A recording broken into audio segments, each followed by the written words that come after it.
Books with Rashad Mitchell, Life in the Spirit Study Bible, chapter number 10, 11, and 12, and many more chapters to read. I'm going to be in probably like 30 minutes, 20 plus minutes.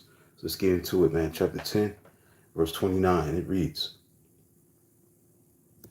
All these now join their brothers, the nobles, and bind themselves with the curse and an oath to follow the law of God given through Moses, the servant of God, and to obey carefully all the commands, regulations, and decrees of the Lord our God. Bind themselves with an oath. That means that the revival led by Ezra resulted in a firm commitment to obey God's will. This was manifested in the people of dedicating themselves to, number one, serve the Lord in faithfulness to his commands. Number two, keep themselves unpolluted by and separate from the world, and to support God's work with their time, money, and possessions.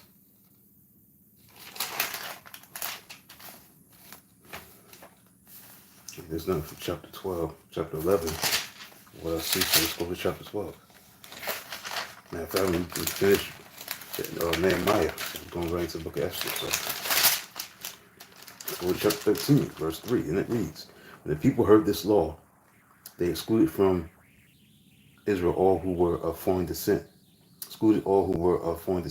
Now, pagan foreigners were excluded from Israel in order to erect a barrier between God's people and the wicked practices of unbelievers. Because number one, the key to understanding why God desired this is found in his people's inherent tendency to conform to the ways, pleasures, and lifestyles of the world. Number two, an essential requirement for God's people who will be holy, therefore, is to remain separate from the ways, values, and ungodly customs of our society, and to stand against the prevailing and popular expressions of the spirit of this world. So failure to do so will result in the loss of God's presence and all the good he has determined for us. In verse number 7, and it reads, And come back to Jerusalem, here I've learned about the evil thing Eliashib had done in providing Tobiah a room in the courts of the house of God. Come back to Jerusalem. Nehemiah had returned to Persia and was away from Jerusalem for some time. But when he returned, he discovered that the Jews in Jerusalem had become lax in their moral and spiritual commitment to God. Chapter 13 records a number of these spiritual failures. The evil thing Eliashib had done. Tobiah the Ammonite, along with Sanballat, the governor of Samaria, had earlier mocked the Jews' efforts at rebuilding the wall of Jerusalem. Now, however, he had married into a priestly family closely related to Eliashib, the high priest. In response, Eliashib himself remodeled and decorated a large room in the temple area as an apartment for Tobiah. But when Nehemiah saw this desecration, he burned with righteous indignation and tossed out Tobiah's belongings, the luxurious furnishings Eliashib had put there for him. Nehemiah was angry because this desecration of God's house was an affront to God's holiness.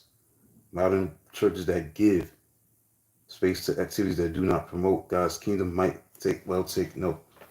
All right, whoever liked this video, make sure you subscribe to the channel. If you're new to the channel, Rashad Mitchell, just subscribe to the channel. Appreciate the like.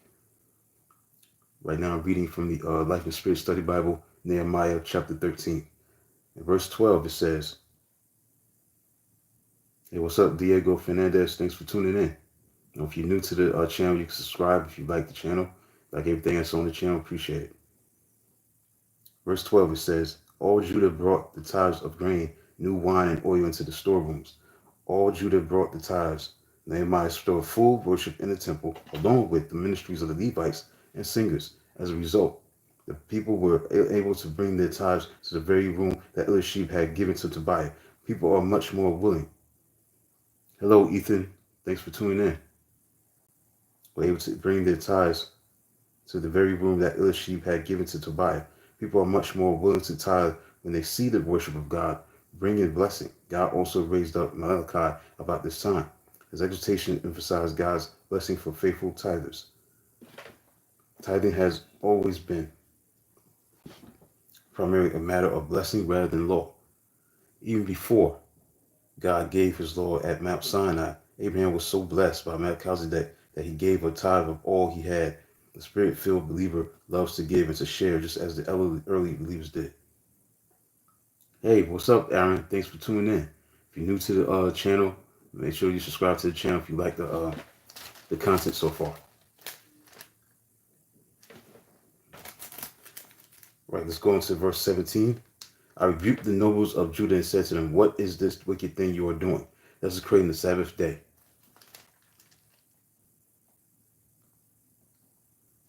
This is creating the Sabbath day. That means God's people were allowing their business interests and their desire for the things of the world to destroy obedience to God's command to make the Sabbath a day of rest. New Testament believers must constantly beware of the temptation to allow the pursuit of riches and success to usurp their desire to honor and worship God as He commands. We must seek first His kingdom and His righteousness. Right, and lastly, verse 25, we conclude this book of Nehemiah as a whole. Chapter 25, verse 25 of chapter 13, and it reads, I rebuked them and called curses down on them. I beat some of the men and pulled out their hair. I made them take an oath in God's name, and you said you are not to give your daughters in marriage.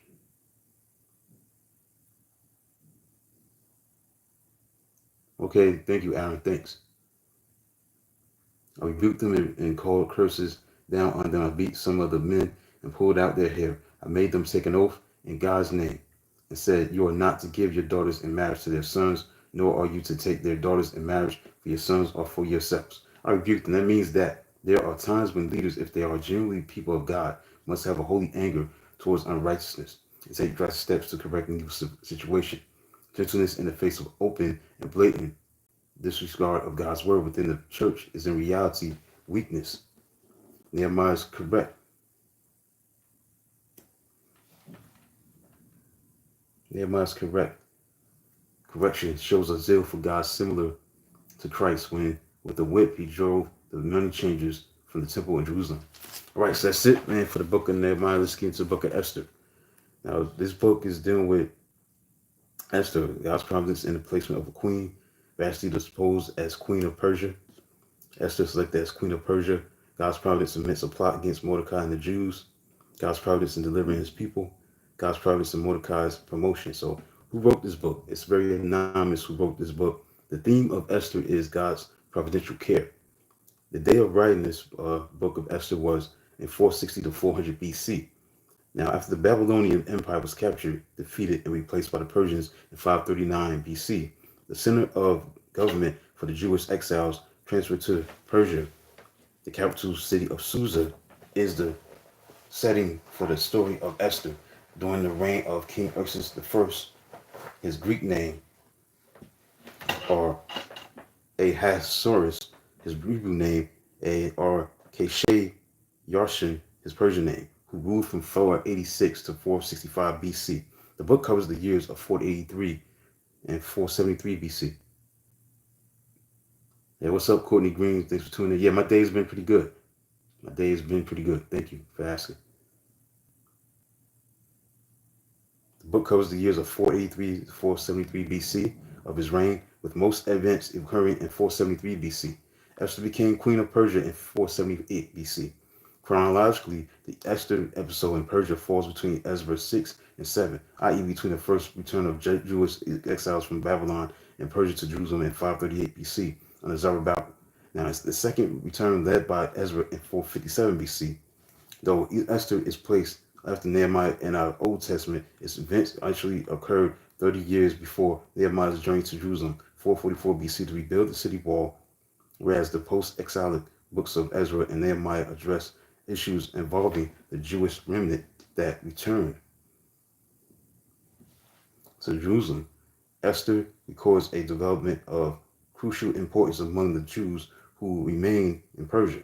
Now, the significance of Queen Esther is seen not only in her saving her people from destruction, but also in securing their safety and respect in a foreign land. This providential action made possible Nehemiah's service in the king's court several decades later, and is being expected to rebuild the wall of Jerusalem if Esther and the Jews, including Nehemiah, had perished in Persia.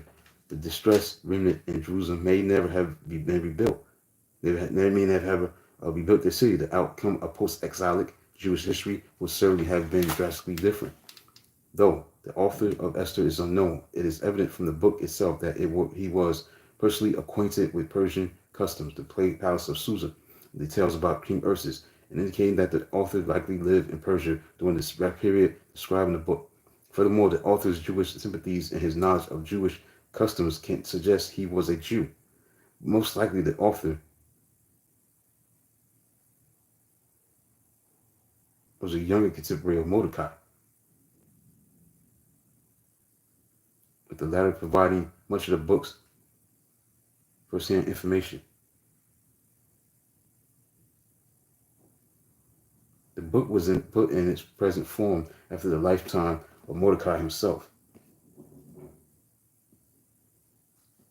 Its historical and linguistic details do not support a date later than 400 BC. The apocryphal additions to the Book of Esther originate a considerable time later than canonical Esther. The book has a twofold purpose. It was written to show how the Jewish people were protected, delivered from impending annihilation by God's intervention through Queen Esther. Though God's name is not specifically mentioned, there is evidence of his providence throughout the book. It was written also to provide a record of and historical background for the Jewish feast of Purim, and thereby to keep alive for generations to come the memory of this great deliverance of the Jewish Persian people in Persia. The book also outlines the obligation for the annual commemoration of Purim.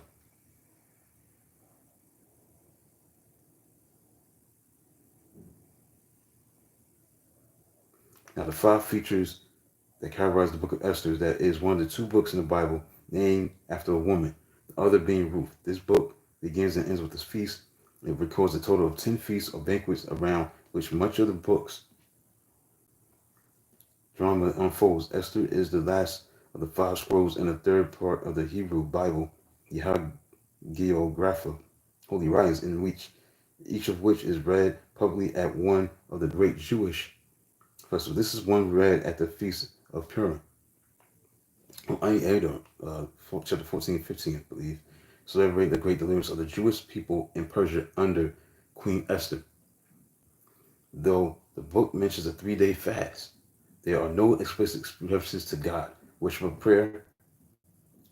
Though God's name appears nowhere in Esther, his providence is everywhere evident. No other Bible book illustrates as powerfully God's providence in preserving the Jewish people in spite of the demonic hatred of their enemies. In the New Testament fulfillment, there is no reference to or allusion to this book anywhere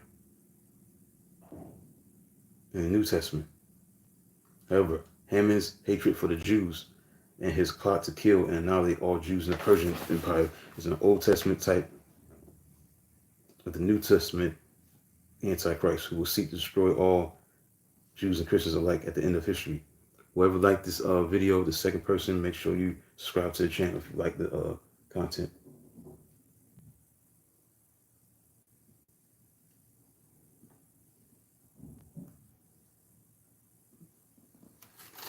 Right, so let's get to the book of Esther. Chapter 1, verse 1, it reads, this is what happened during the time of Exodus. The Exodus, who ruled over 127 provinces stretching from India to Kush. During the time of Exodus, Exodus ruled as king over Persia from 486 to 465 BC. Important dates for the book of Esther are the Jews' captivity by Nebuchadnezzar, 586 BC. The Jews' authorized return from captivity in 538 BC. Esther's reign as queen of Persia began in 479 BC. Ezra's authorized trip from Babylon to Jerusalem in 458 BC. Thus, the events of Esther had happened approximately 21 years before Ezra led a second group of exiles to Jerusalem. In verse 13, it reads, since it was customary for the king to consult experts in matters of law and justice, he spoke with the wise men who understood the times. Understood the times means that sometimes the worldly wise are more in touch with the times than are the supposedly wise leaders among believers. Keep moving. Chapter 2, verse 4, and it reads, then let the girl who pleased the king be queen instead of Vashti. This advice appealed to the king, and he followed it. He be queen instead of Vashti. That means the book of Esther, although it contains no explicit mention of God, shows his continuing providence over the Jewish people. He directs, overrules, and uses the actions of men and women to accomplish his purposes to preserve his chosen people. The book displays God's foresight, and providence in the following ways. Number one, because Vashti refused to come to the king's party, Esther, a Jewish maiden, was chosen queen. Mordecai, also a Jew, in a close relative of Esther, uncovered a plot to kill the king. The king regarded Esther with special favor. The king discovered that Mordecai had saved his life. The king desired to honor Mordecai at the exact moment that Haman entered. The king helped Esther and the Jewish people who were about to be destroyed. Mordecai became very influential with the king. In chapter 2, verse 6, it reads, who had been carried into the exile from Jerusalem by Nebuchadnezzar, king of Babylon, among those taken captive by Joachim, king of Judah.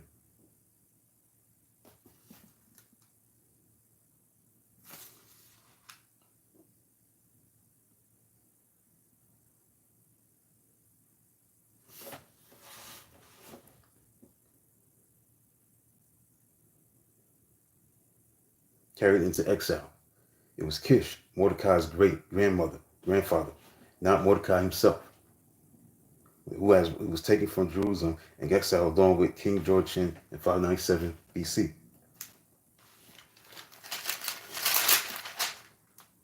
Verse number 17, it reads, now the king was attracted to Esther more than to any of the other women. She won his favor and approval more than any of the other virgins. So he set a royal crown on her head, made her queen instead of Vashti.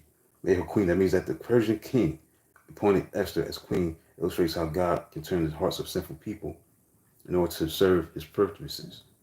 Esther was now in a position to help her people when the need arose about 5 years later. God used the free decision of those involved to protect his people. Verse 20 says, but Esther had kept secret her family background and nationality, just as Mordecai told her to do, for she continued to follow Mordecai's instructions as she had done when he was bringing her up. Got about 3 minutes left, and it's a live feed. That'll be it for the night. This as Mordecai had told her. It means that although Esther had been chosen and crowned queen of the great Persian Empire, she was not puffed up with pride and self-importance because of her newly attained status and power. She did not despise her lowly cousin's advice, nor did she disdain her racial or spiritual heritage. Rather, she manifested a true spirit of meekness, humility, submissiveness after becoming queen, even as she had done before. Chapter 3, verse 2. All the royal officials at the king's gate knelt down and paid honor to Haman, for the king had commanded this concerning him, but Mordecai would not kneel down or pay him honor. Mordecai would not kneel down. It means that Mordecai refused to bow before Haman because of his loyalty to God. Evidently, the honor paid to Haman by the king's servants and others was either undeserved or it bordered on conduct reserved by the Jews only for the worship of God. Thus, Mordecai would not consent to kneel down before Haman. Daniel's 3 companions demonstrated the same conviction. Verse number 4. Day after day they spoke to him, but he refused to comply. Therefore, they told Haman about it to see whether Mordecai's behavior would be tolerated, for he had told them he was a Jew. He was a Jew. That means that those around Mordecai wanted to know why he did not kneel down. He gave them only one answer. He was a Jew. God sent the Jews into captivity to purge them of their idolatry. We see from Ezra and Nehemiah that the Jews who went back to Jerusalem had learned their lesson and wanted a worship free from idolatry. The book of Esther shows that the Jews who did not go back had also learned their lesson. By this time, it meant something to be a Jew. Jews refused to kneel down to any human or idol. It should mean something to us to be a Christian. Like Mordecai, we must also take a firm and open stand for Christ, the righteous standards of his word in the midst of the pressures of a worldly society. In verse 6 it says, yet having learned who Mordecai's people were, he scorned the idea of killing only Mordecai. Instead, Haman looked for a way to destroy all Mordecai's people, the Jews throughout the whole kingdom of Exodus. A way to destroy the Jews. Haman, the prime minister of Persia, is the first political figure in the Bible to devise a sinister plan for exterminating all the Jews within his political sphere. This plot of genocide against the Jewish race has its parallel in Antiochus and Epiphanes' plot in the 2nd century BC. and Adolf Hitler's schemes in 20th century Europe, and Islamic terrorism in the 21st century, and in the Antichrist at the end of history, who will seek to destroy all Jews and Christians. In verse 7, in the 12th year of King Ursus, in the first month, the month of Nisan, they cast the pur, that is the lot, in the presence of Haman to select a day and month. And the lot fell on the 12th month, the month of Adar.